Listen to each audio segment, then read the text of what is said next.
अस्सलामुअलैकुम दोस्तों। आज कोसंबा के अंदर ये आप देख सकते हैं बहुत ही ज़बरदस्त बारिश हो रही है। ये 4:30 बजे इतनी सख्त बारिश हो रही दोस्तों। ये बिजली इतनी सख्त, अल्लाह हिफाजत करना, अल्लाह से दुआ करें। ओहो, अल्लाह अकबर, अल्लाह अकबर,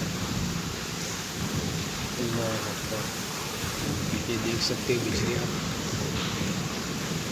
अल्लाह सबकी हिफाजत फरमाए ऐसे सख्त बारिश है।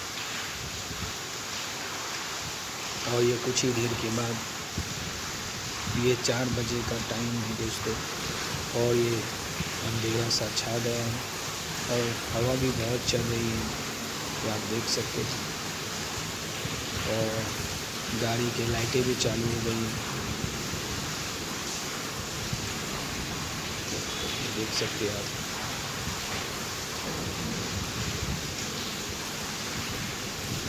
बहुत तेज़ हवा चल रही है।